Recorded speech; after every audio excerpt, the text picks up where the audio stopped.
sini saya mengulang sedikit tentang untuk pengendalian itu dimulai dari menghilangkan bahayanya itu sendiri, kemudian mengganti itu artinya di sini, waduh ini kok ada ini ya? Oh, ada apa itu? Tawon.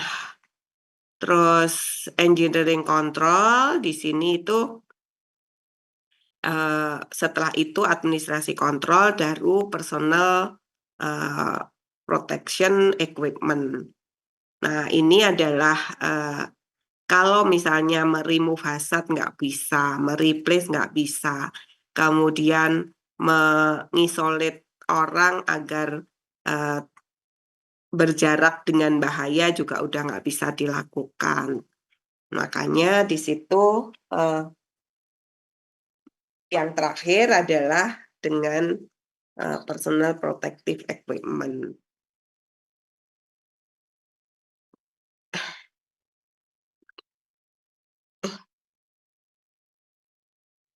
Nah, APD itu apa? APD itu adalah semua perangkat yang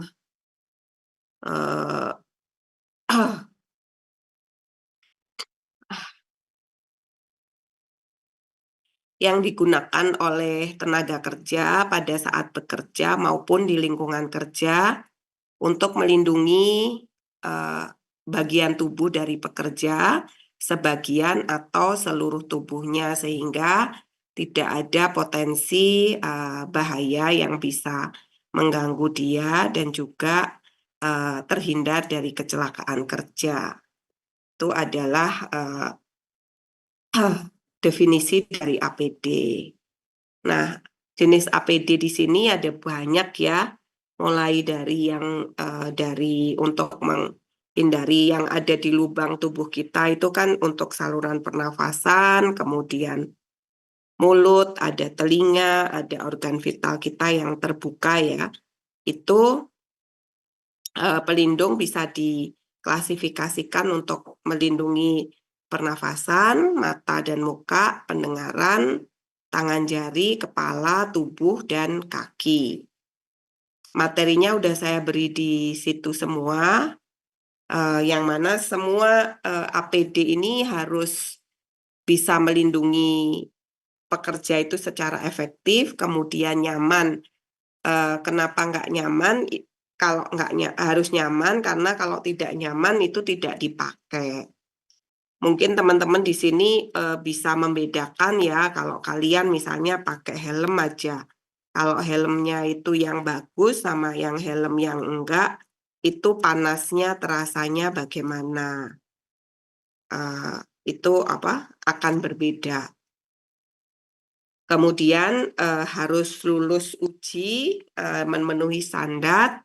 Kemudian suku cadang dari APD tersebut itu harus tersedia, karena kalau tidak tersedia nanti pada saat perlu penggantian, mungkin ada yang rusak atau ininya diganti perlu ada spare part yang di ini, kalau nggak bisa tentunya sulit, dan yang penting juga mudah dalam perawatan dan pemeliharaan serta penyimpanannya.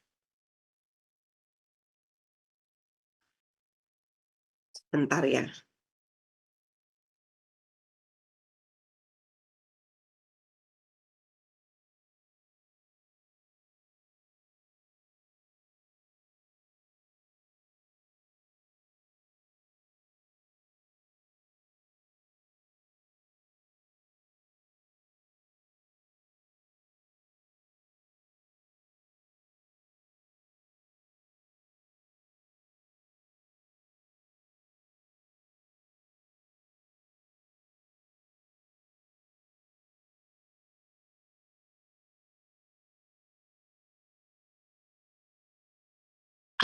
Sorry. Ini flu saya telinganya buntet ini. Jadi harus disemprot dulu. Oke, Nah, ini saat kita memilih APD apa yang perlu disediakan atau diupayakan oleh salah satu perusahaan atau sebuah proses industri, itu adalah kita harus menginventarisir dan mengenali potensi bahaya yang bisa terjadi di situ. Jadi, kalaupun misalnya ada bahaya terkait gravitasi gitu ya, itu harus semuanya harus pakai ada barang-barang yang di tempat konstruksi misalnya ya, ada barang-barang yang bisa jatuh ataupun ini otomatis yang ada di lingkungan itu harus pakai helm pekerja. Kemudian berapa jumlah tenaga kerja yang ada di tempat kerja tersebut. Lalu mutu APD itu harus bisa dipertanggungjawabkan, jadi tadi harus lulus uji dan memenuhi standar. Anda tentunya udah tahu ya kalau misalnya helm Anda itu pakai ada tulisannya SNI berapa gitu ya. Ada standar nasional Indonesia nomor berapa untuk helm lalu lintas, untuk helm proyek itu juga ada sendiri gitu. Nah, ini adalah beberapa contoh alat pelindung diri yang melindungi bagian tubuh dari si pekerja. Silakan Mbak, Mas dibaca ya.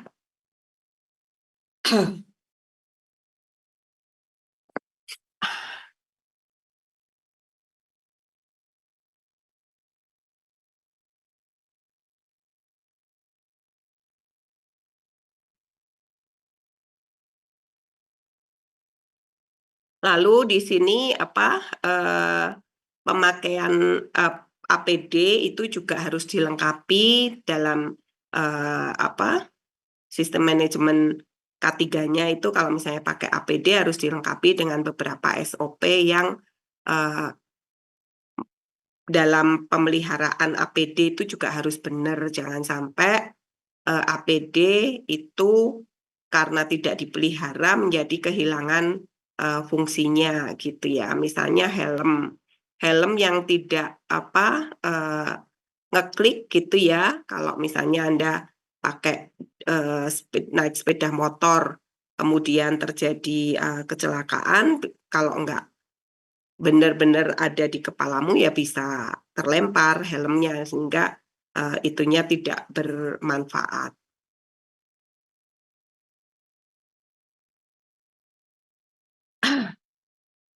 Nah, ini beberapa yang bisa terjadi ya kadang-kadang APD tidak sepenuhnya sesuai dengan potensi bahaya yang ada. Misalnya apa itu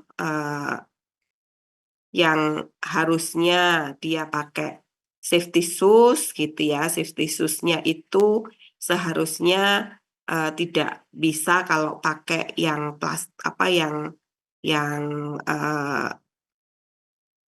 plastik tapi pakainya plastik gitu, bukan safety shoes tapi hanya sepatu boot gitu. Padahal butuhnya adalah safety shoes.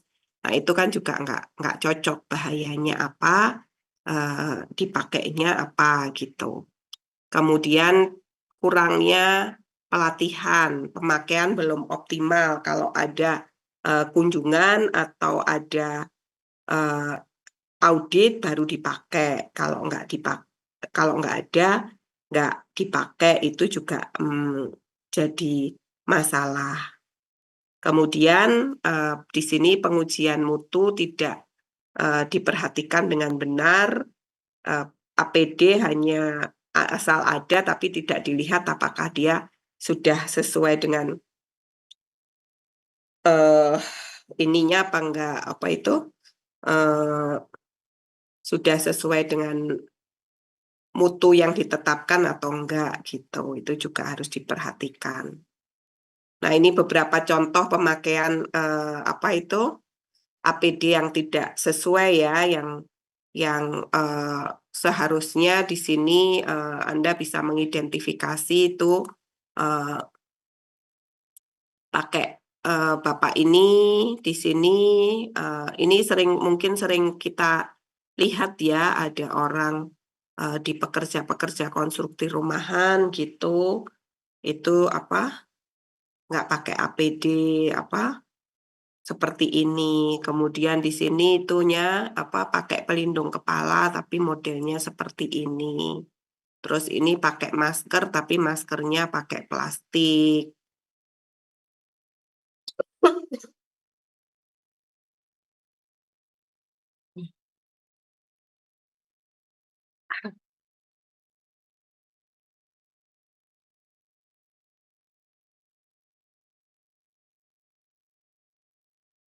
Ini apa itu, eee, pekerja las pakai gini nih kira-kira kalau ini malah menambah bahaya ya kira-kiranya. Eee, ini kok jadi sekali ngomong langsung sininya buntet ya?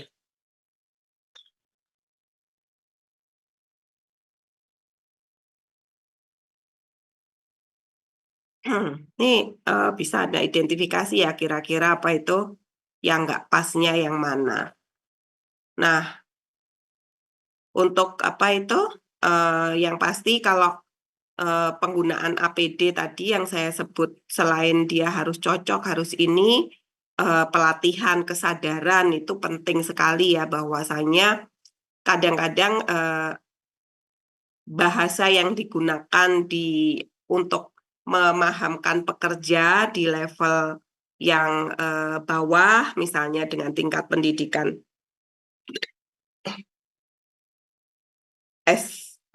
yang rendah dengan kalian yang, walaupun fresh graduate tapi S1 gitu, itu pasti akan berbeda.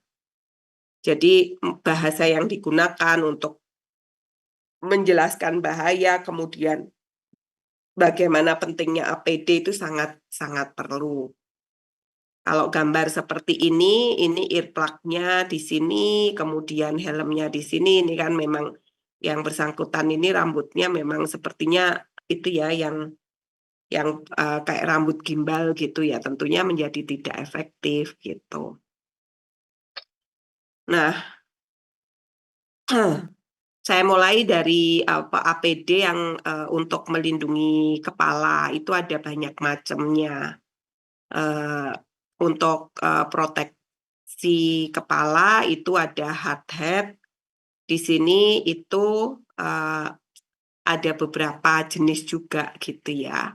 Ini Anda bisa lihat, kalau namanya kepala itu di dalamnya ada otak ya, ada otak sebagai pusat susunan saraf yang penting sekali yang mengendalikan, semua saraf di tubuh kita gitu.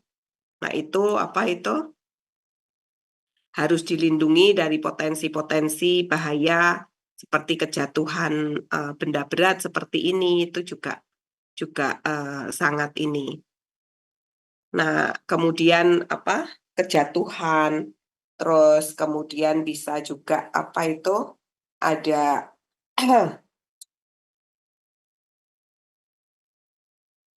maaf ya, eee,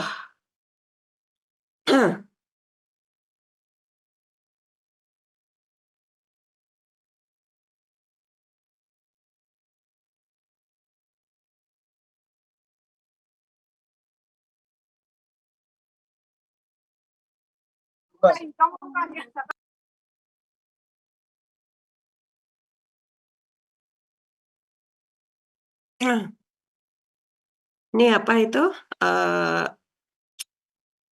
kejatuhan-kejatuhan, benda-benda ini sangat sangat dimungkinkan di apa itu, tempat-tempat, pekerjaan-pekerjaan konstruksi gitu ya. Jadi ini apa itu, eee sehingga kalau misalnya, apa itu, helm begini pun juga nanti kalau Anda, saat disimpan itu harus dipastikan tidak ada cracking, tidak ada bekas. Kalau ini kan terlihat ya, tapi kadang-kadang kalau retak rambut itu sama sekali nggak terlihat, kalau nggak dilihat dengan baik gitu. Nah, itu juga udah nggak bisa dipakai kalau begini. Nah, ini beberapa jenis, ini ada helm, ada tutup kepala. Tutup kepala ini kalau Anda lihat di film-film ataupun Anda pernah lihat di, dunia nyata gitu ya, ini dia bisa melindungi apa, eee, kepala dari, kebakaran, rasa panas gitu, ataupun rasa dingin. Kalau head cap ini, tidak bahannya tidak sekeras dari helm gitu ya, itu untuk melindungi kotoran dan debu. Kalau misalnya Anda, apa itu, di pabrik, Sampurna yang ininya, apa itu, tembakau kecil itu juga pakai ini aja, apa, bisa ya. Nah, ini bagian-bagian dari helm yang harus helm safety yang harus, benar-benar diperhatikan, jangan sampai ada, apa, crack di sini, kemudian di sini, apa, ininya, ukurannya harus benar-benar sesuai dengan kepala kita, gitu ya.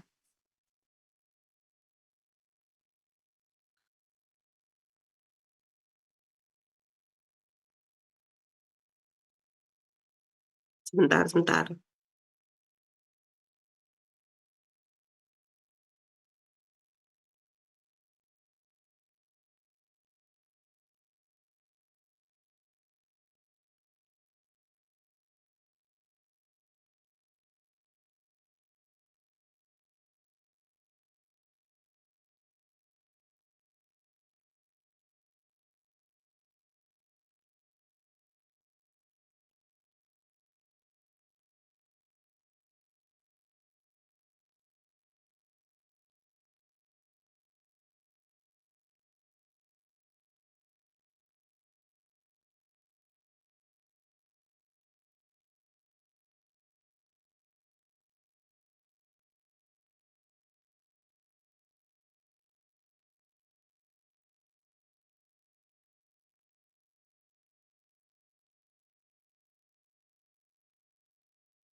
Mmm. Ini apa itu, eee, beberapa penandaan pada helm safety ya, itu harus untuk yang standar Singapura, standar European itu ada, tanda-tandanya seperti ini. Dan itu harus dicek kalau misalnya SNI ya pakai SNI berapa gitu ya, bisa dilihat. Lalu, eee, kalau untuk yang teman-teman dari elektro gitu ya, kalau tukang listrik itu helmnya bukan helm yang apa itu, model begini, tapi dia yang, modelnya bulet, head-nya, apa, ininya mengelilingi lingkar kepala ya.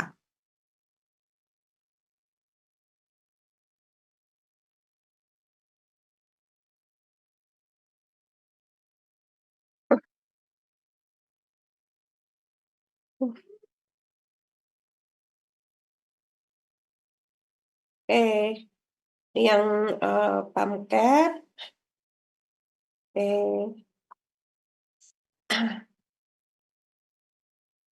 Di mana di sini itu yang apa, diperlukan itu kalau misalnya ada, benda-benda yang, eee, berterbangan atau potensi jatuh gitu ya, di pekerjaan-pekerjaan konstruksi itu pasti gitu.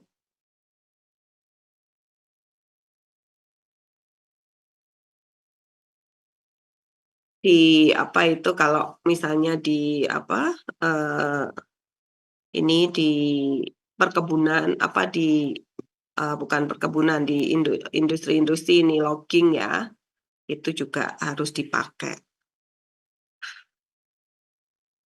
Saya minta maaf ya, ini kuping sakit sekali ya, buat ngomong terus langsung di sininya bengung.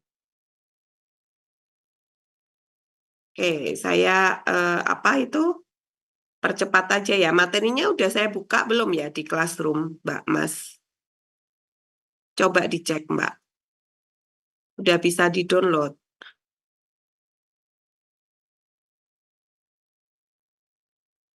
Boleh ada yang merespon?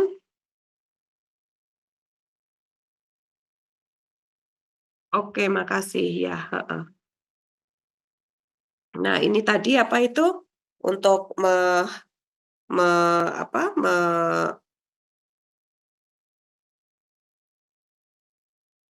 membersihkan ini ya, membersihkan, atau merawat, topi helm penutup kepala itu harus apa yang diperhatikan.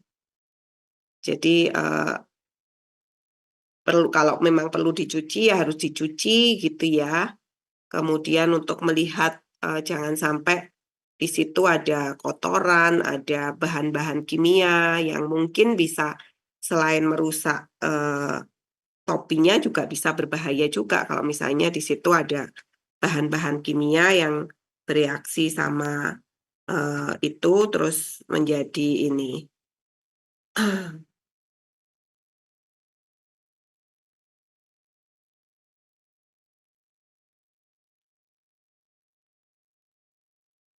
Oke. Nah, ini kalau ini harus di-replace kalau memang kelihatan ada retak rambut begitu. Itu harus diperhatikan. Lalu di sini apa itu, kalau ini membersihkan nggak bisa ya pakai pakai bahan-bahan kimia gitu. Kemudian nggak bisa itu, apa, ditaruh di, yang terpapar sinar matahari terus-terusan. Terus kemudian, nggak boleh ditaruh di ruangan yang, ada itunya, suspensi yang tinggi gitu, bisa ngerusak. Di sini apa itu, eee, bisa megar atau bisa ini, malah nggak jadi baik helmnya. Kalau naruh-naruh apa-apa nggak boleh di situ, gitu.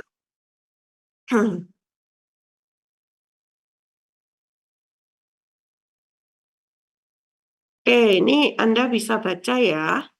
Untuk apa, pelindung kepala ini ada banyak macam, kemudian respirator. Nah, respirator itu adalah melindungi pernafasan, yang mana kemarin kita saat pandemi, kita, menjadi mengenal perlunya masker gitu ya, sampai masker habis di mana-mana gitu ya. Kemudian, selain masker itu ada, yang disebut respirator, yang respirator itu adalah, pelindung apa, pernafasan yang mana ada cartridge, yang cartridge itu, eee, bisa untuk menyaring udara yang masuk ke pernafasan kita. Demikian juga, bisa jadi yang isinya bahan kimia yang disebut sebagai kanister.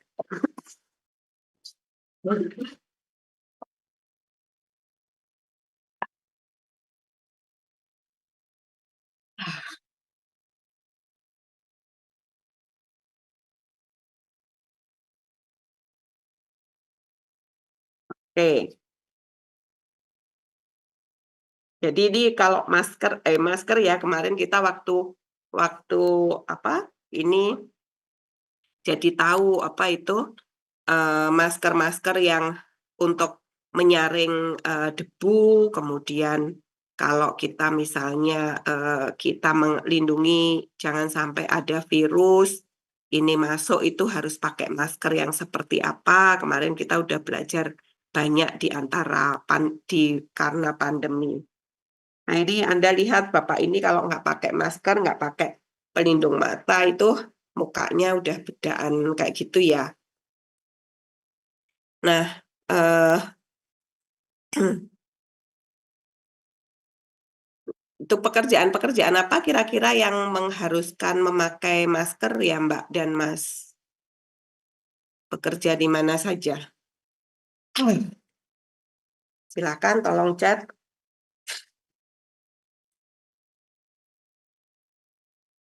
Mhm, oke. Painting, terus Mbak Asrifa di pabrik, pabrik apa, Mbak?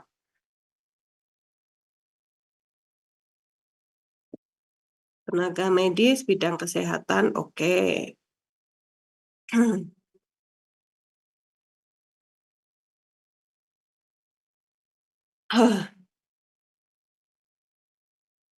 Mana lagi yang harus pakai masker? Kalau yang banyak debunya, gimana?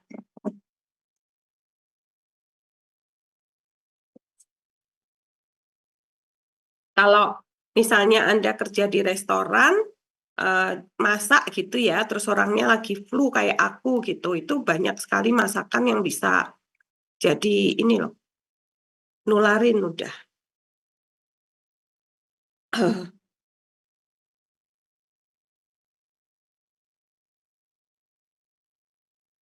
Nah, apa itu, eee, untuk masker ini tuh ada untuk, ada ininya ya, ada apa itu, jenis-jenisnya. Kemarin kan pada saat apa itu, eee eee, Covid itu kan orang pakai masker udah lumayan sih pakai masker yang ini, tapi beberapa itu ya kalau sudah pas lagi benar-benar memang, punya virus itu gitu, itu masker-masker yang apa itu, eee, ada di pasaran itu ya untuk nyaring debu mestinya, bukan untuk nyaring flu gitu, nyaring virus maksudnya. Jadi bisa tidak maksimal.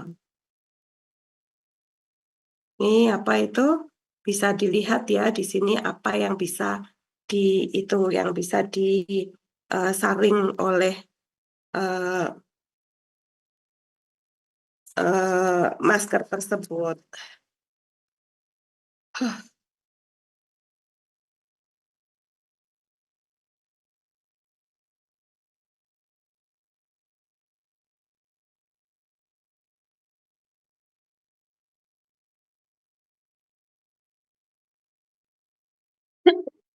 Hah,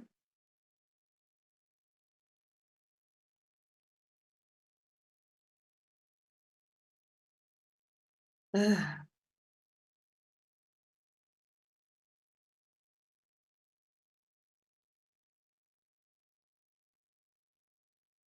jadi ukuran dari masker ini ada N95, N99, N100, yang mana ini nunjukin berapa, eee, partikel debu yang bisa difilter gitu, yang nggak bisa masuk, ke saluran pernafasan kita dengan masker tersebut.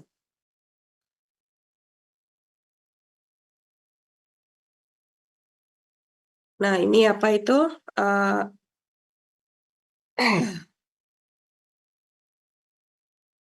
uh,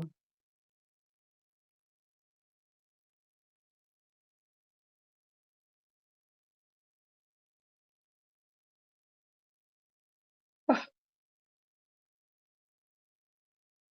ini kayaknya harus ke THT deh ini saya. Ininya apa itu, sakit sekali. Hmm.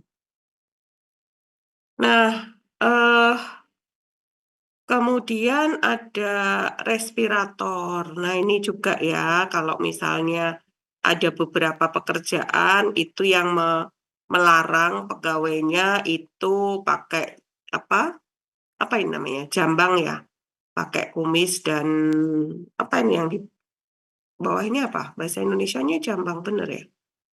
Itu yang nggak bisa karena kalau dia pakai, apa, masker dia tidak bisa proper me melindungi gitu.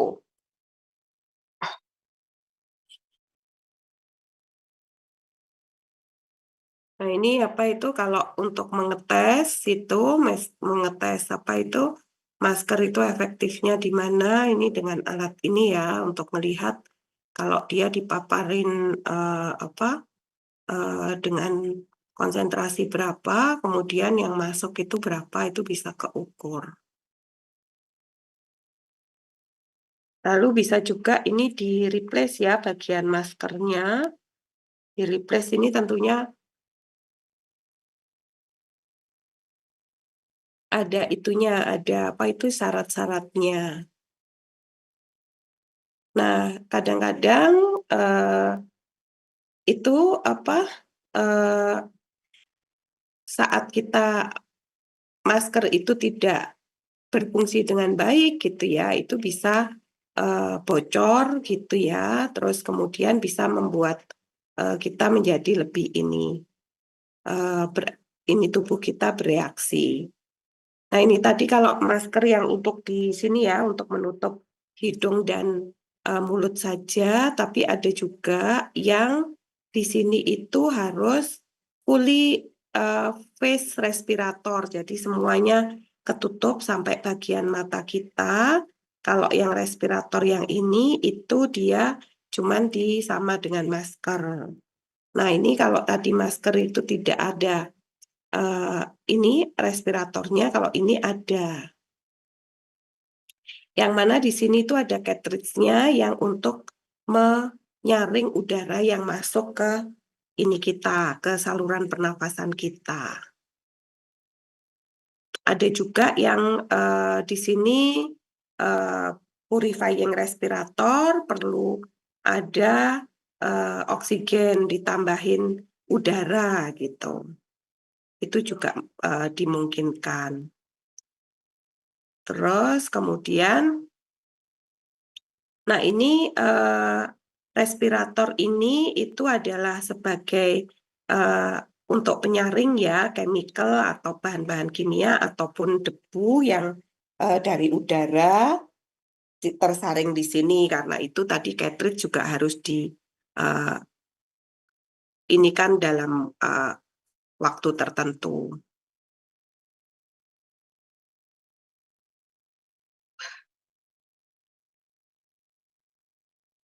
Ini bagian-bagiannya,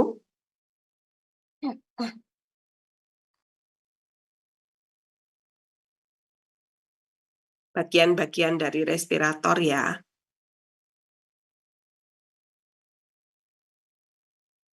Nah, ini kalau untuk cartridge, untuk, apa itu, menyaring, debu, kemudian menyaring bahan kimia itu juga pasti tipenya beda-beda, ada ininya sendiri.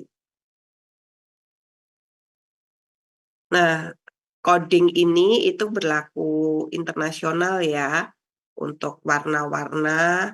Di sini apa itu, kalau hitam itu organic solvent, gama asid, kalau ijo itu amonia, kalau pink itu das, biru juga gitu ya. Itu ada warna-warna kodenya.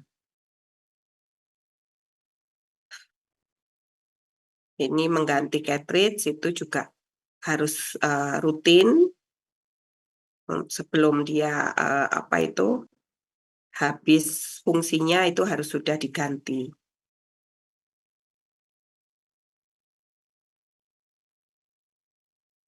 Ini apa itu, tadi full face respirator. Nah ini, huh. Nah, kemudian ada juga yang kadang-kadang kita memerlukan, pekerjaan-pekerjaan yang memerlukan, apa itu, kita membawa, oksigen ya. Eee, Kalau misalnya ini Anda jadi welder gitu, itu yang apa, harus, ini di bawah laut itu tentunya dia harus, membawa oksigen sendiri untuk, pada saat bekerja gitu.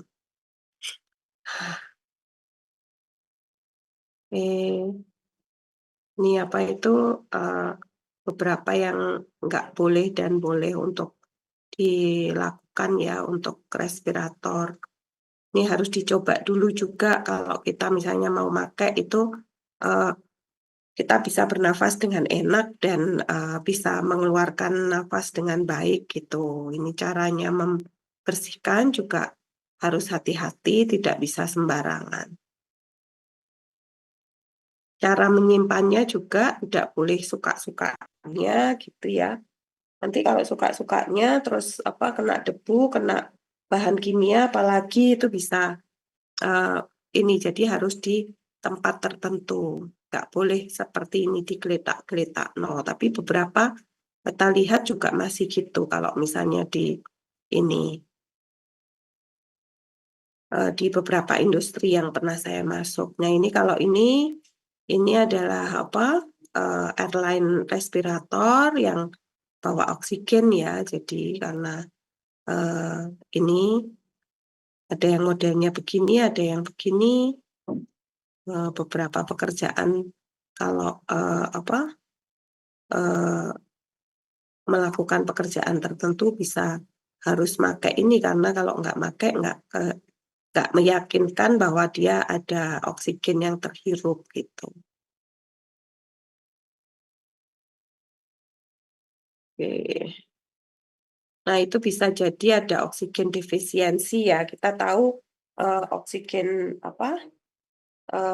di udara itu sekitar 21%. Kadang-kadang ada posisi atau tempat yang oksigennya itu berkurang. Coba kalau Anda misalnya naik gunung gitu ya, di atas permukaan lebih dari 1.500 itu udah berbeda oksigennya.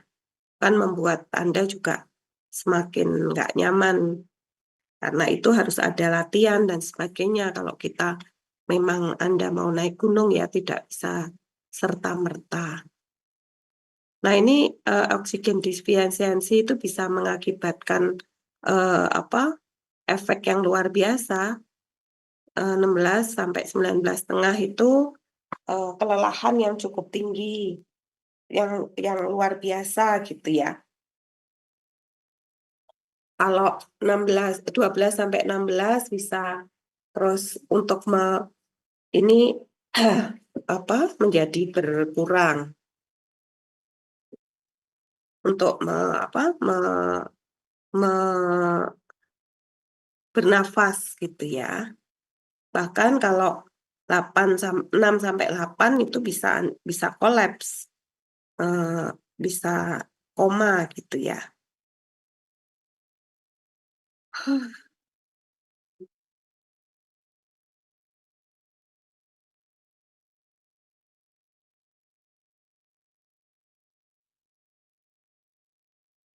Ini apa itu? eh Dia bisa ini ya, kalau kekurangan oksigen gitu. Ini apa itu? eh Beberapa ini Anda baca sendiri ya. Ini apa?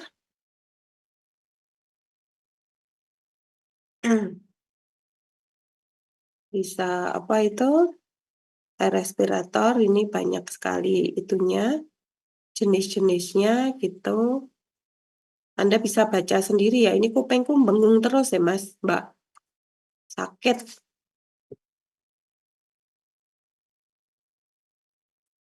Kalian pernah merasakan bengung kuping nggak ya? Tapi mungkin ini ya, eh, tubuh itu memang sudah tidak bisa ini, eh, siklus kehidupan. Artinya tubuh saya yang sudah dipakai lebih lama dari kalian. Rasanya saya dulu kalau masih muda itu nggak pernah gini-gini, tapi 2 tahun ya setahun 2 tahun ini kalau flu itu langsung efek ke telinga. Saya udah apa itu? Udah disemprot-semprot Iliadin nggak ngefek ya. Biasanya disemprot-semprot gitu udah langsung eh, terbuka gitu terus enak. Ini malah bengung, sakit jadinya. Oke, saya nunjukin sampai di sini ya. Ini untuk yang respirator, kemudian di materi yang kedua saya itu ada yang terkait dengan ini apa itu eh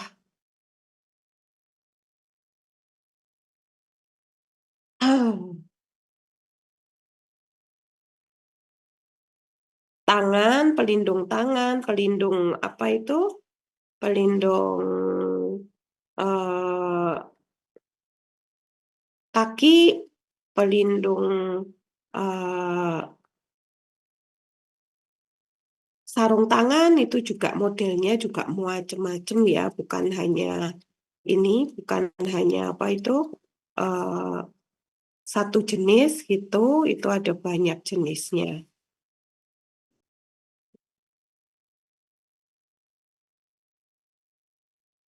Kalian menyadari nggak minggu depan itu libur, Mas, Mbak? Iya, Bu. Minggu depan itu libur, kemudian minggu depannya lagi juga libur. Iya nggak?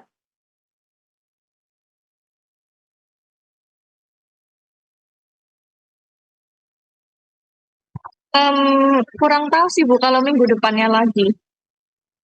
Nggak, minggu depan tanggal 23 itu juga libur. Oh, iya, iya, Bu, benar. Cuti bersama. Mm-mm, cuti bersama. Jadi ini apa itu? Minggu depan saya sama Pak Mas Widi sudah janjian. Nanti Anda ada tugas ya, ada materinya saya berikan apa terkait dengan ini. Tapi ini rasanya saya mau share screen yang untuk yang apa itu untuk yang ini APD bisa Anda pelajarin sendiri. Saya mau ke materi yang kedua aja tentang eh, bahan berbahaya dan beracun yang perlu saya terangkan gitu ya. Untuk Anda nanti bisa apa materinya nanti saya beri juga untuk Anda bisa lebih lebih tahu gitu. Kalau ini rasanya Anda banyak gambar untuk APD ini, banyak gambar, Anda bisa baca sendiri ya, Anda bisa membedakan kapan kita pakai kacamata safety, ya, kapan kita pakai Google gitu. Kalau face shield itu bukan hanya apa eh, mata, tapi sampai dengan ke bawah gitu. Jadi ini pemakaiannya sendiri-sendiri ya untuk safety glass, Google itu juga ininya Anda bisa baca terus kapan ini apa dipakai untuk ini kemudian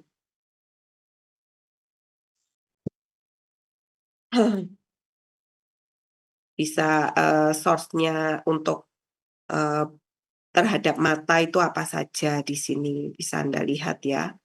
Eh, orang-orang yang terjadi apa pe, iniin kayu gitu ya, mebler itu bisa. Kemudian apa eh, industri apa pengelasan itu juga bisa. Ini ada beberapa contoh kalau misalnya kena bahan kimia itu pupilnya bisa rusak gitu ya. Ini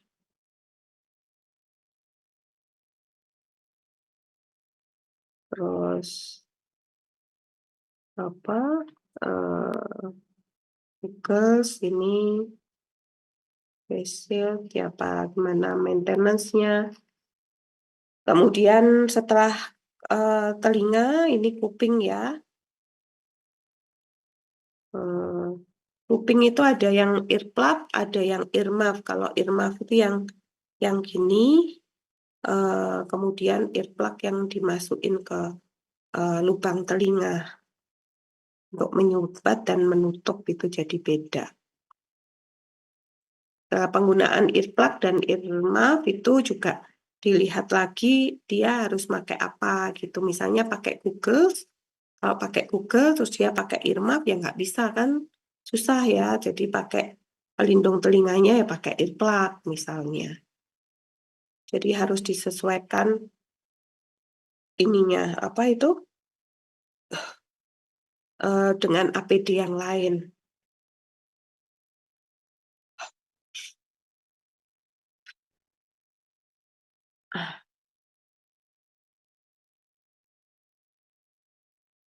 Ini di dalamnya, anu ya, apa itu? Kepala kita nih. Kalau kita mendengar itu seperti apa? Ini kalau mengung ini ada apa kali? Ada cairan di sini nih, ya, yang dari telinga.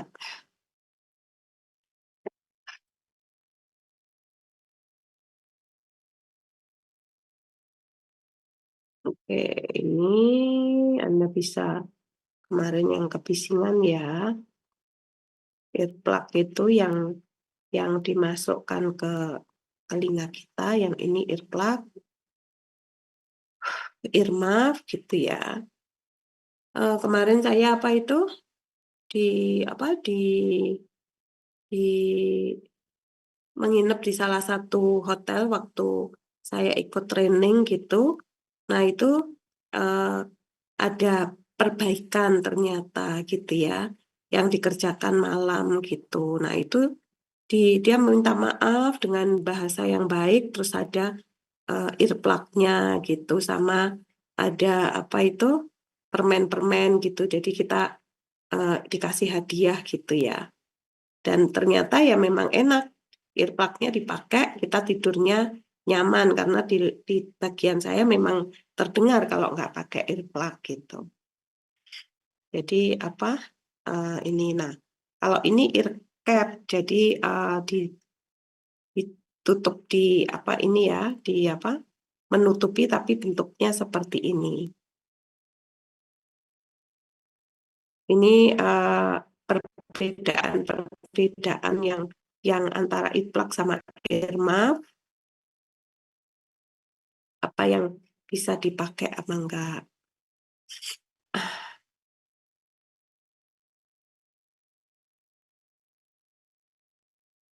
Beberapa contoh earplug sama earmuff, dan makainya juga harus pas. Kadang-kadang kalau nggak pas juga nggak nyaman untuk telinga gitu.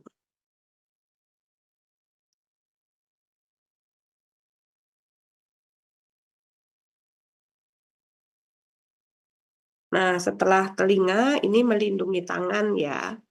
Tangan ini bisa macam-macam anunya, bentuk-bentuk eh, bahan maupun eh, tangannya bisa hanya sampai di sini atau bisa sini atau sampai ke lengan atas. Itu juga tergantung dari bahaya yang ini.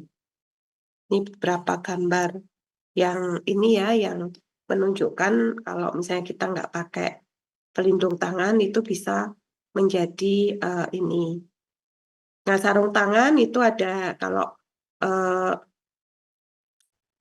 terpisah masing-masing eh, ibu jari dan itu disebut sebagai mitten. Kemudian handpad itu hanya melindungi telapak tangan saja, eh, tidak bagian di sininya, tapi cuma di depan. Kemudian sleeve ini sampai ke atas. Nah, jenis-jenisnya kapan kita memakai bahan itu juga ada ketentuannya. Kapan kita pakai karet, kapan kita pakai sebaiknya pakai kulit itu. Kalau benda panas ya pakai kulit, kalau pakai plastik ya malah nanti itu apa bisa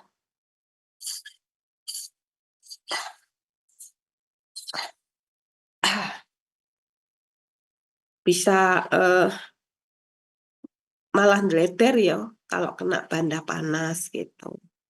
Jadi harus diperhatikan.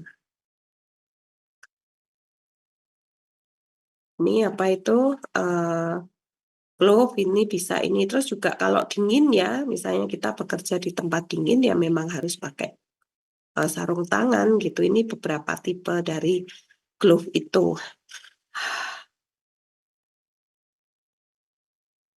Oke, ini yang apa itu eh glove yang sampai dengan ke sini ya, separuh lengan. Ah,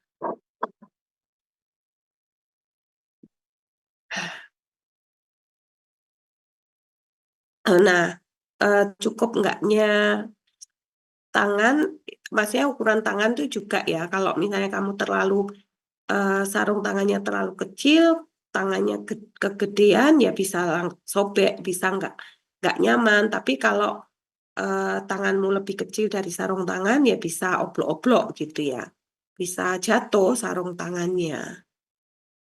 Itu. Apa itu? Jadi harus harus benar-benar pas gitu. Ini yang glove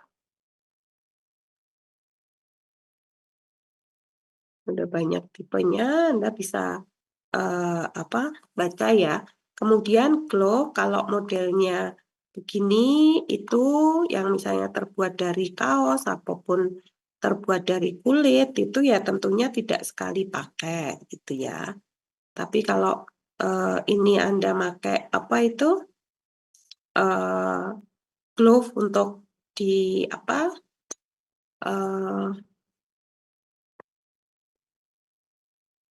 dokter atau perawat gitu ya untuk merawat orang sakit gitu yang ini dia dari darah ataupun ini ya harus sekali pakai dan sarung tangan yang sudah dipakai ini masuk sebagai limbah medis ya, tidak sebagai nggak bisa masuk ke tanah sampah biasa. Lalu ini pelindung tubuh pakaian, ini bisa apa itu melindungi ini kita dengan cukup ya, misalnya ini yang bisa dilengkapi oleh dengan tali ataupun sabuk pengaman yang untuk apa? Kalau misalnya Anda lihat pekerja-pekerja konstruksi itu ya, itu harus begitu. Nih ya, kalau misalnya apa? Siapa di sini yang punya hobi panjat tebing gitu pasti lebih itu lebih familiar sama benda-benda berikut ini.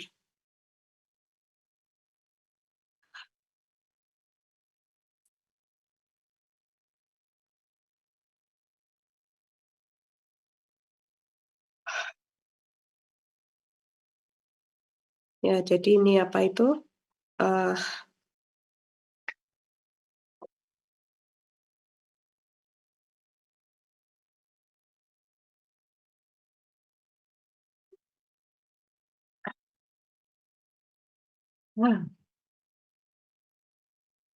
untuk pekerja-pekerja konstruksi ini ya banyak dipakai. Kalau Spiderman nggak perlu pakai ya, udah punya ini. Apa Spiderman tuh bisa punya apa itu? Ini siapa lagi tokohnya Marvel yang bisa bergelantungan tanpa perlu uh, sabuk pengaman? Apa Mas Mbak?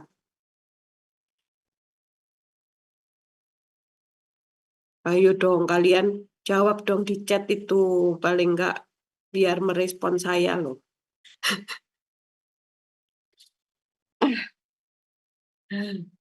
Apa Mbak Mas yang apa itu gitu tokoh-tokoh yang ini yang nggak perlu bergelantungan kerja, nggak perlu pakai wall arrest ataupun pakai forest strength kayak gini. Hah?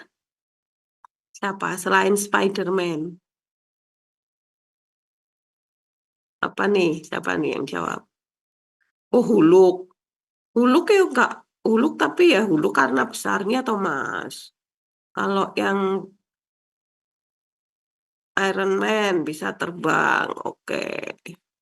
Ngomong-ngomong kalian udah nonton Siksa Kubur belum? Siapa yang sudah nonton Siksa Kubur? Superman. Yang udah nonton Siksa Kubur siapa? Fitri nggak nonton. Ya ada hantunya yang bisa terbang. Tapi filmnya Joko Anwar bagus memang. Hmm.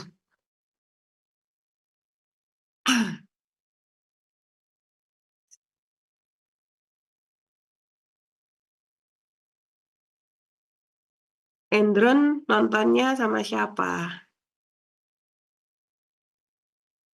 Sama teman, Bu. Hmm.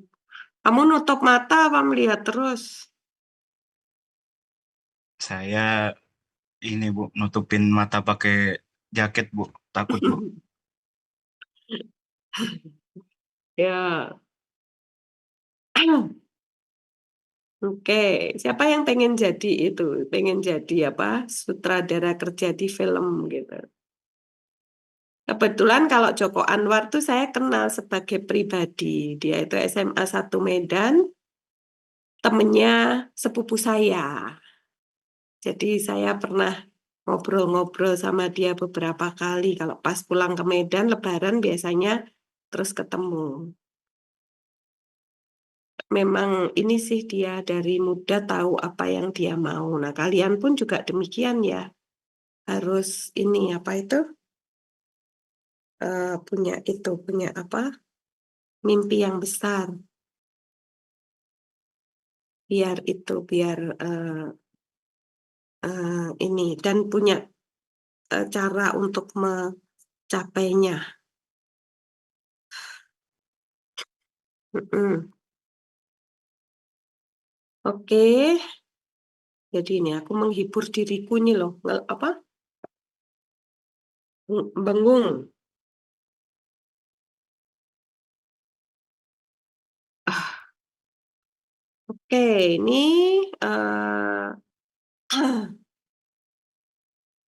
ini ya full body harness ini kayak gini. Ini siapa di kelas ini? Terus ini ada ininya apa itu pengamannya sampai ke apa eh, paha.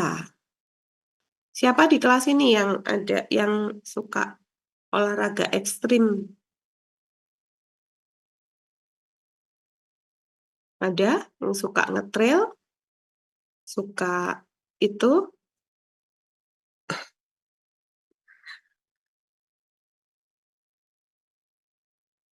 mungkin suka apa itu panjat tebing gitu. Nah, ini tadi ya, kalau misalnya itu dia bisa tergantung seperti ini. Kalau ini kan apa ininya cuma satu. Kalau ini di sini, kalau ini semuanya di bagian tubuh ini tertahan dengan baik.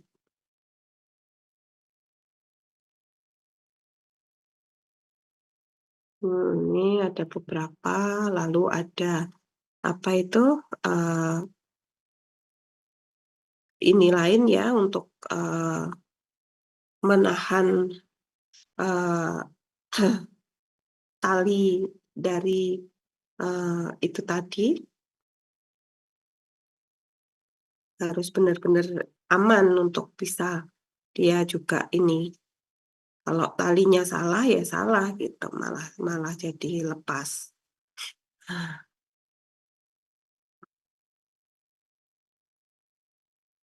Saya dulu suka arung jeram. Hobi apa atlet Mas kamu Mas? Emang arung jeram ada atletnya? Ada itunya? Ada lombanya nggak? Kalau arung jeram, Mas Sahrul? Atau buat fun eh, olahraga aja? Ada itunya. Oh ya, kalian pasti sekarang lagi ini ya, lagi sedih karena timnasnya kalah. Kemarin saya nonton, mungkin itu tidurnya kurang. Apa? Nonton karena nemenin orang rumah, anak saya sama suami saya. Terus jadi flu-nya kemarin udah agak mendingan, tapi kok hari ini malah banyak itunya,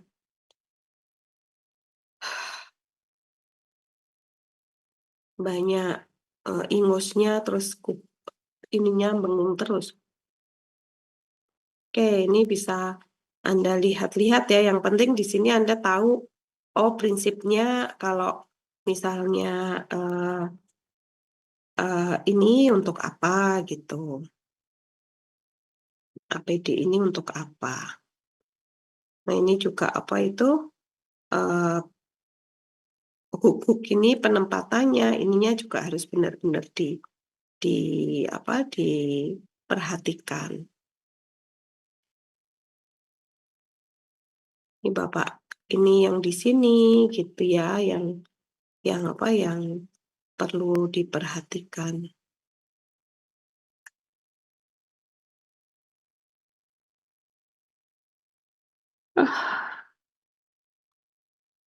Oke.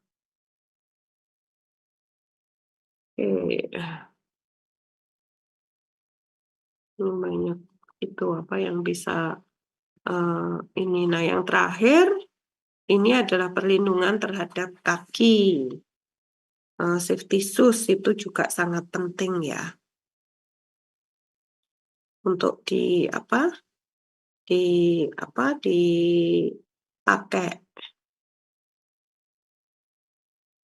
Pekerja peleburan, pengecoran itu wajib memakai safety shoes ya. Kemudian bahannya kalau ini harus diperhatikan. Pakai kulit atau pakai plastik. Ini ada safety shoes yang bagus ya. Dan safety shoes yang bagus itu ada merek yang produksinya Sidoarjo loh, itu sampai di terkenal sekali di seluruh dunia safety shoes. Apa mereknya lupa saya.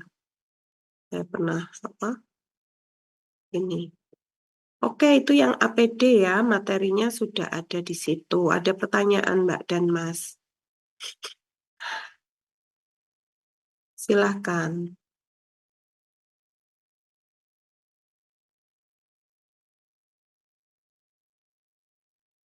Ayo.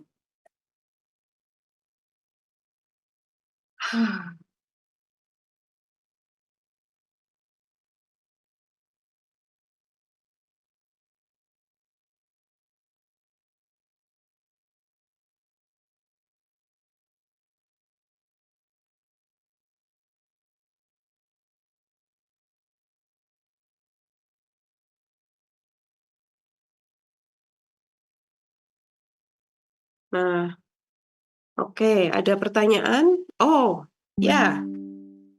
Penyediaan APD itu tanggung jawab siapa? Tanggung jawab dari pemilik perusahaan yang memperkerjakan pekerja tersebut, Mas. Ini Masnya namanya memang Excel toh? Axel apa Excel? Excel ya, Mas? Oke, jadi kalau misalnya, oke Mas Excel siap. Soalnya aku punya anaknya temanku namanya Axel, AXEL. Tapi kita kadang-kadang teman-temannya manggilnya juga Excel. Oke, jadi penyedia itu tanggung jawab orang. Jadi saat kita bekerja itu, makanya kalau di dalam K3 ya itu perusahaan itu kan bertanggung jawab terhadap pekerjanya. Jadi si pekerja itu kalau dia bekerja dengan kondisi perusahaan itu atau industri itu seperti apa, bahaya-bahayanya seperti apa, ya dia harus terlindungi. Karena itu yang menyediakan ya harus si perusahaan tersebut. Termasuk di situ ini kalau misalnya ada orang berkunjung, vendor ataupun pihak ketiga yang bekerja sama-sama perusahaan itu masuk di lingkungan itu ya si perusahaan itu ya wajib menyediakan juga. Kalau misalnya dia harus melakukan aktivitas gitu. Tapi kalau difahami ya Mas Excel. Tapi kalau misalnya subkontraktor gitu, itu bisa jadi subkontraktornya sendiri yang menyediakan. Tapi untuk bahwa di satu kawasan atau di satu lingkungan kerja, misalnya di bagian A itu harus pakai masker, di bagian B harus pakai masker dan Google misalnya, itu yang menentukan si perusahaan dan dia itu harus menjaga sendiri gitu. Jadi bukan tanggung jawabnya pekerja yang menyediakan, dan pekerja wajib diberi pemahaman tentang risiko bahaya yang muncul sehingga pekerja itu mau menggunakan APD. Itu jadi kewajibannya si perusahaan. Oke, terima kasih Excel. Ada yang lain?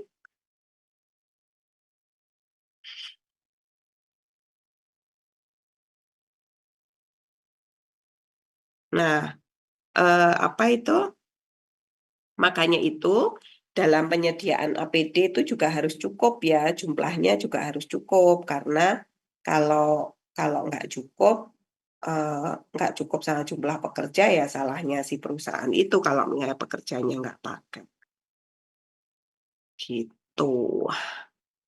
Nah, ini saya mau apa itu share tentang apa itu B3 ya, yang mana ini. Soalnya saya baru ngeh tadi pas melihat sepintas loh. Ini apa? Minggu depan libur. Minggu depan libur, terus masuk, terus minggu depannya lagi tuh, kalau nggak salah ya, minggu depan ini tuh Waisak. Terus apa lagi gitu. Pokoknya kita ada Kamis, terus Jumatnya itu libur. Nah, libur ini. Wah, ini jadinya susah. Oke, ada pertanyaan lagi yang soal K3, Mas dan Mbak. Anda bisa baca sendiri ya, nanti bisa apa? Bisa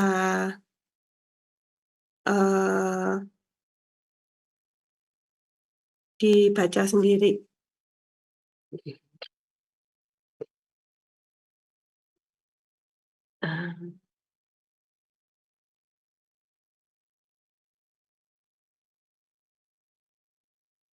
Nah, oke, ini apa lagi? Oke, Chandra, makasih. Nah, sekarang apa itu? Saya mau ngomong terkait dengan bahan beracun dan berbahaya atau B3 dan toksikologi. Nah, kalau di ini itu ada ilmu yang namanya toksikologi ya, yang mempelajari racun gitu-gitu. Kemarin sempat waktu ada kopi Mirna itu kalian pada semester berapa? Pada masih SMA atau udah kuliah yang kopi Mirna itu yang orang jadi tahu apa sih sianida gitu. Oke, saya nanya dulu deh. Tolong tulis di chat ya. Chatnya nanti tak copy, tak lihat namanya ya. Jadi paling enggak aku tahu, oh yang hadir ini. Gitu. Selain sianida, kalian pernah dengar bahan yang kamu waktu kecil atau ini, oh itu nanti beracun terus kamu jadi apa berefek pada tubuhmu gitu apa ya? Silakan, yang pernah dengar.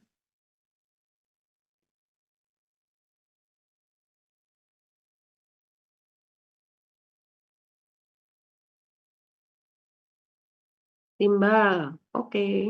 Apalagi? Mercury, oke. Terus? Freddie Mercury, bukan toh?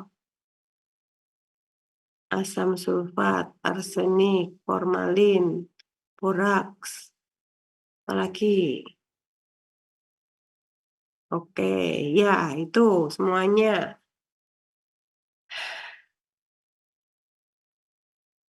Jadi apa? Bahan-bahan kimia itu punya sifat yang bisa yang punya kemampuan untuk memang jadi racun gitu ya.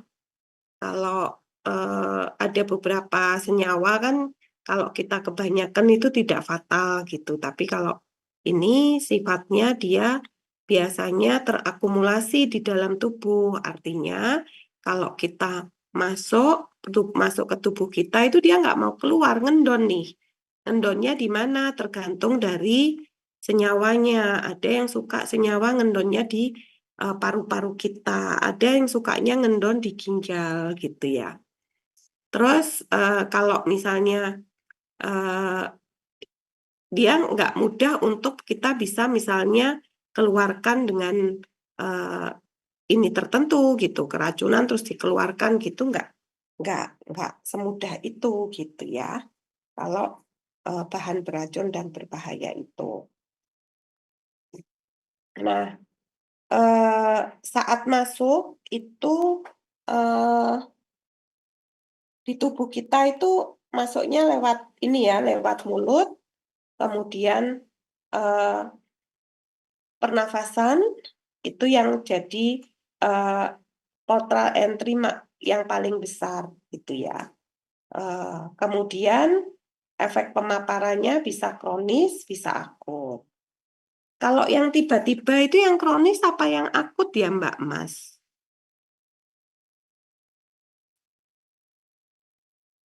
Kalau yang ujuk-ujuk dampaknya akut, oke. Yang pelan-pelan itu kronis. Nah, di sini ada juga jadi ada beberapa zat itu yang memang senengnya dia memang ininya tiba-tiba gitu ya. Ada yang sedikit-sedikit terus jadi ini. Nah, beberapa logam berat itu sifatnya begitu ya, tidak akut. Kalau yang asam gitu itu akut ya. Kamu keminum ya langsung blonyoh gitu ya. Tadi ada yang nyebut asam sulfat gitu ya. Karena itu bisa langsung dihindari biasanya gitu. Atau baunya yang sangat menyengat itu ya besiki. Nah, kadang-kadang beberapa logam berat itu nggak ketok dan juga kadang-kadang bisa jadi bahan tambahan di apa satu produk gitu sehingga nggak ketok gitu loh, nggak dominan tapi ada gitu. Itu bisa terjadi sehingga di sini tuh faktor-faktor yang mempengaruhi itu. Jadi bagaimana toksisitasnya, bagaimana sifat kimia dari bahan kimia tersebut, apakah dia memang mudah untuk menguap atau dia suka mengendap atau apa, dia bereaksi dengan bahan kimia apa, bagaimana itu sangat sangat tergantung. Kemudian probability absorpsinya, tingkat dan intensitas paparan bahan kimianya, tingkat pengendalian yang sudah bisa dilakukan bagaimana. Ini lalu kontak ininya masuknya itu bisa lewat hidung, pernapasan, kulit ataupun mulut dan masuk melalui saluran percernakan kita. Beberapa teman yang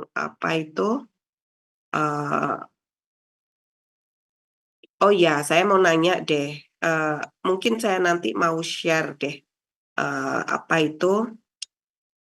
beberapa hal yang kalian juga harus perhatikan karena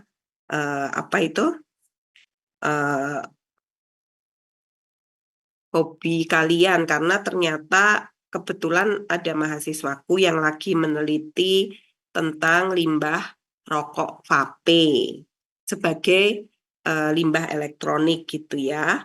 Nah itu ini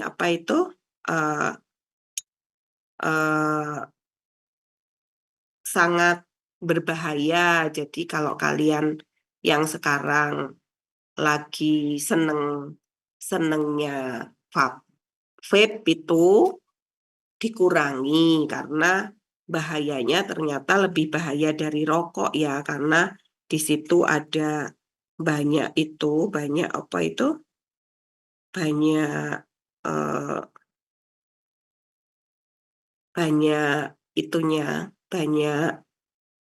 bahan-bahan kimianya.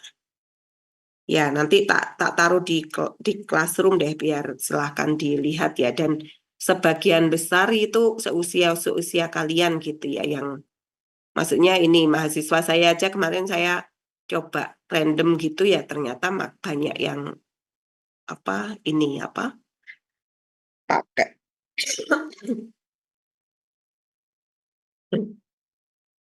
WHO sudah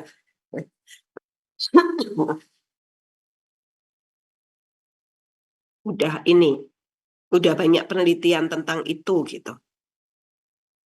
Jadi nggak usah pakai itu juga ini. Saya nggak tahu sih, tapi mungkin ada yang mau bertestimoni, silahkan.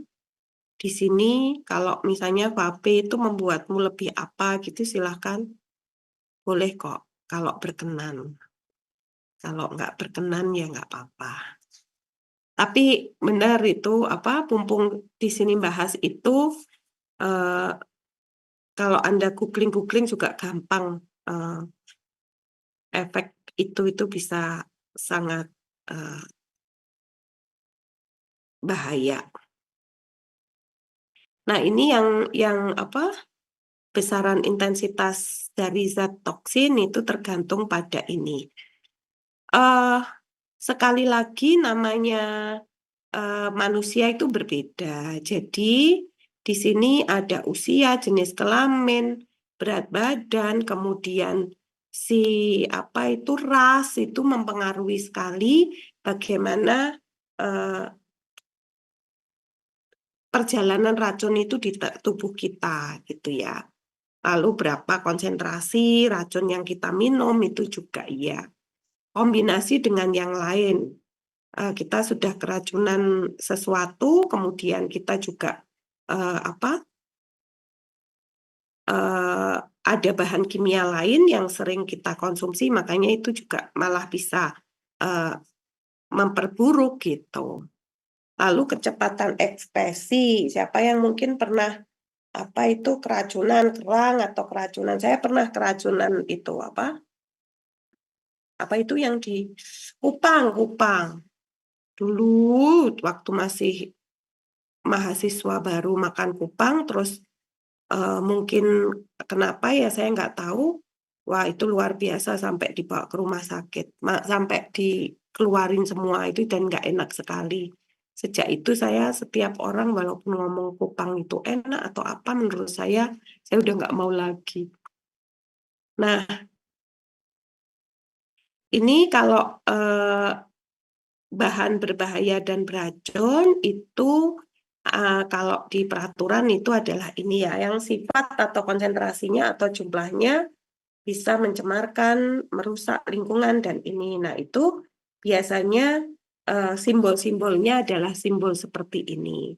Kapan dia itu disebut sebagai bahan berbahaya dan beracun? Kalau dia punya karakteristik, misal salah satunya mudah meledak, kemudian korosif, kemudian flammable, kemudian bersifat racun, kemudian reaktif, itu bisa ini. Nah, bahan B3 itu banyak yang menjadi bahan baku proses produksi, sehingga mau nggak mau perusahaan itu atau industri itu harus menggunakan B3 itu di proses industrinya, sehingga dia harus disimpan dan dikemas dengan baik. Harus benar-benar ada tandanya. Memang bahan kimia ini memang karakteristiknya, mudah meledakkah atau korosifkah, itu harus jelas gitu. Jadi ini ya, ciri-ciri bahan berbahaya dan beracun itu eksplosif. Eksplosif itu artinya dia di suhu dan tekanan 1 atm itu udah bisa dapat meledak. Kemudian oxidizing, mudah menjadi sebagai zat pengoksidasi, mudah menyala, flammable, baik cairan, padatan, itu juga di suhu yang 35 derajat aja dia sudah bisa menyala gitu ya. Kemudian beracun. Beracun ini bisa amat sangat beracun, beracun. Ini ada LD 50. LD itu adalah lethal dosis 50 miligram per kilogram dosis ya. Dosis itu artinya kamu kan kalau waktu kita ke dokter itu kan ditimbang, ya berapa gitu. Nah itu adalah untuk nentuin dosis. Berapa obat kita itu per kilogram kita, tentunya kalau untuk anak-anak sama kecil jadi berbeda ya gitu. Nah, LD50 itu adalah lethal dosis 50. Berapa dosis yang bisa mematikan untuk si siapa? Dewan uji kita sampai 50%. Jadi misalnya dewan uji kita ada 20, 10 mati dengan dosis berapa, itu disebut lethal dosis. Jadi ini lethal dosis. Kemudian berbahaya itu juga bisa jadi ini korosif, iritasi, asam yang sangat asam sulfat, NaOH yang sangat basah itu kalau kena kulit kita aja merepuh gitu ya, kena besi itu bisa dia laju korosinya segini, pakai baja ini ya tesnya. Terus iritasi itu juga bisa. Dangerous bagi lingkungan. Bisa merusak ozon, bisa tetap ada di lingkungan, itu bisa. Karsinogenik, teratogenik, ataupun mutagenik itu bisa mengakibatkan ini.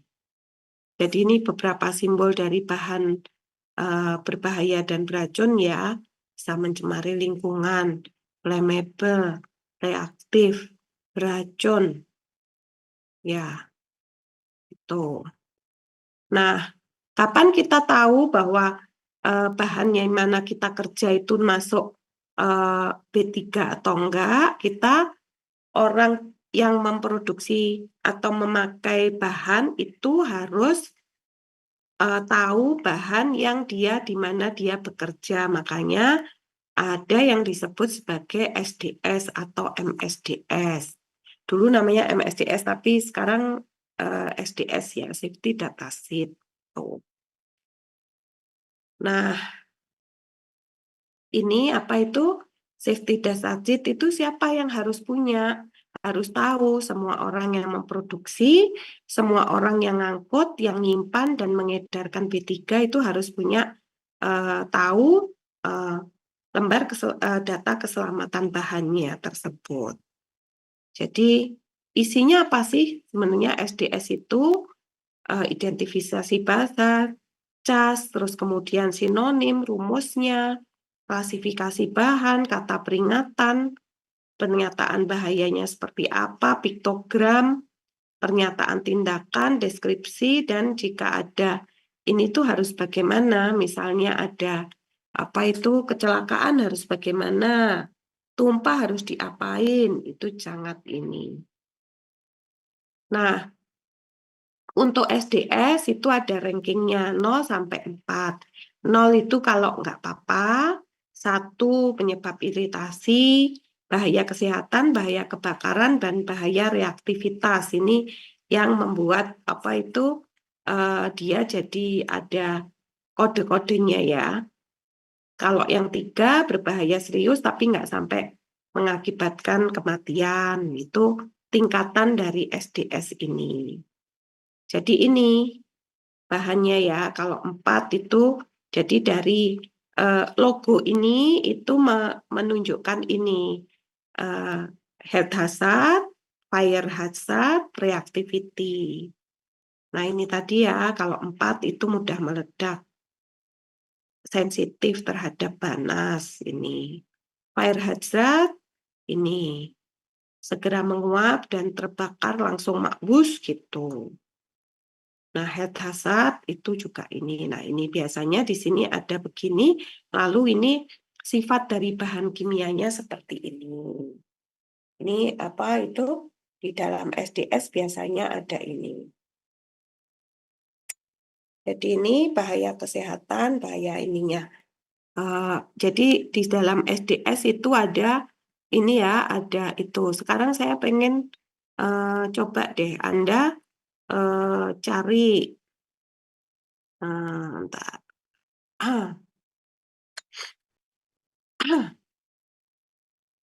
Oh.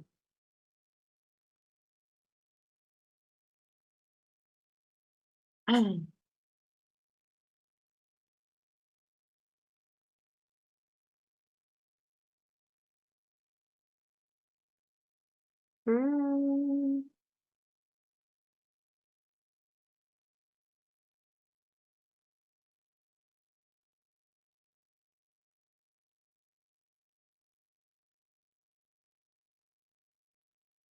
Oh, bentar ini ya. Sekarang coba Anda cari SDS gitu. Ini aku nyari ya. SDS-nya arsenik, tadi ada yang nulis arsenik gitu. Ini arsenik dioksida ya. Ini aku tadi googling sebentar. Apa itu arsenik? SDS arsenik trioxide gitu ya. Ini yang punya ada Lopa Chemi, Laboratory Reagent and Fine Chemical. Nah ini material datasheet ini tahun berapa ya? Bentar saya cek nih. Oh ya, udah 16. Oke. Jadi ini apa itu? Nama produksinya apa? Kemudian nama apa itu di pasarannya apa? Eh, di sini itu hasil identifikasinya akut, kalau oral kategori 1, skin corrosion bisa. Ini piktogramnya ini ya, dia apa itu bisa iritasi, bisa apa membahayakan lingkungan, terus bahaya yang lain ini bisa dilihat di sini nomor casnya berapa, nama di pasaran apa, nomor cas itu chemical apa kok lupa. Ini ada kimia ada nggak ya? Jadi nomor cas ini nomor kalau kamu di PP tentang limbah B3 itu juga ada cas number aku kok jadi lupa. Chemical apa ya? Itulah. Nah, itu ada terus di sini eh, kalau misalnya first and measure-nya ya, kalau misalnya kena terhirup harus bagaimana, skin kontak harus bagaimana, eye kontak harus bagaimana. Ini ada nih. Jadi semua orang yang memakai produknya ini itu harus tahu ini semua. Ini teman-teman mungkin ada yang kerja di lab, kamu bekerja dengan apa juga harus dibaca gimananya. Ya. Kemudian exposure, physical property-nya, terus apa? Toksikologi information-nya, akut toxicity, ini fatal oralnya, udah bahaya banget tuh ya. Terus ekologi water, kalau masuk ke air sangat very toxic.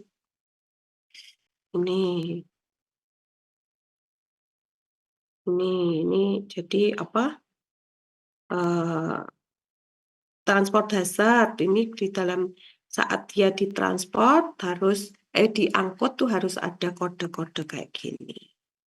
Oke, ayo sekarang kalian itu apa itu cari SDS-nya apa terserah kamu mau yang kepikir kamu mau nyari SDS apa yuk di share di sini Mbak Mas coba ayo sekarang googling yang di depannya laptop. Kalau yang lagi santai-santai sekarang, siapa? Ayo.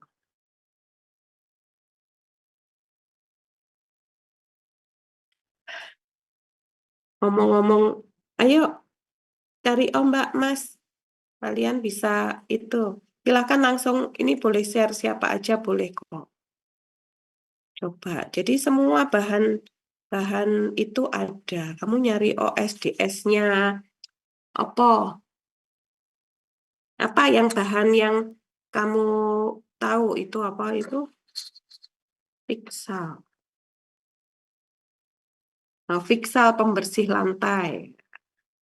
Coba. Nah, ini yang di Unilever.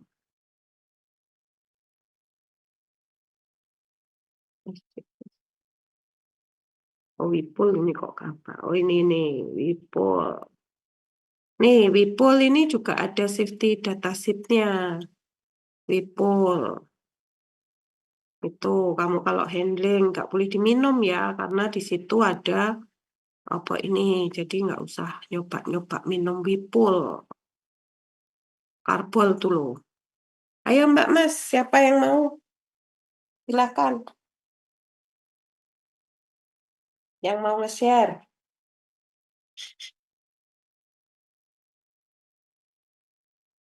Siapa?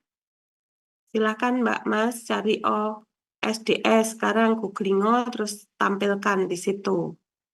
Mau nyari asam sulfat, mau nyari merkuri klorida, timbal PB, pumblum klorida atau pumblum sulfit. Coba.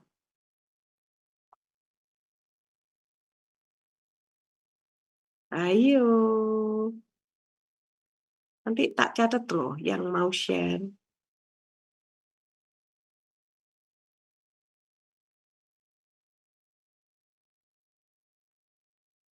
Soalnya sudah menemani saya kuliah. Ayo. Udah ada yang dapat? Mas Fauzan? Fauzan? Wah, kemana nih? Boleh.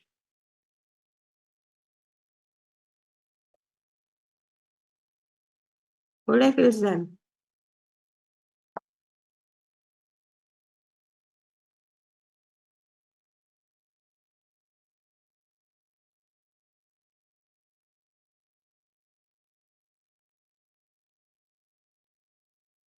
Oke, ya. Mas, sorry, ini tahun berapa MSDS-nya?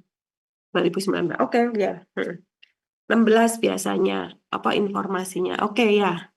Coba ke bawah, Mas. Uri-uritan ya, coba itu bahaya. Komposisinya. Udah, apa aja bahayanya tuh, Mas? Ke atas, Mas. Bahayanya apa itu?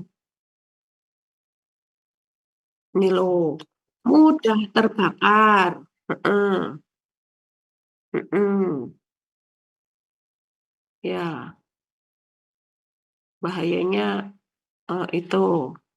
Oke, terus kalau tertelan harus gimana? Kalau terkena kulit harus bagaimana? Terus ke bawah lah, Mas. Komposisi, tindakan pertolongan pertama tuh ya. Kalau terhirup bagaimana? Ya, jadi itu semua coba ke bawah terus, Mas. Tindakan pemadaman kebakaran, kalau kebocoran harus bagaimana? Bawah lagi, Mas. Penyimpanannya harus bagaimana? Perlindungan diri, coba Mas, perlindungan diri itu, ya itu juga nentuin APD-nya ya. Jadi harus pakai sarung tangan dari bahan kedap air yang sesuai standar. Gunakan teknik pelepasan sarung tangannya yang tepat tanpa menyentuh permukaan luar sarung tangan. Itu ada ininya. Nah, itu stabilitas reaktivitasnya seperti apa? Bawah, Mas. Toksikologi tidak ada data, ekologi tidak tersedia. Pertimbangan pembuangan harus bagaimana? Kalau ditransport harus bagaimana tuh ya? Kodenya apa? Oke, itu namanya SDS. Terima kasih, Bilzan. Yang lain, yang lain siapa lagi?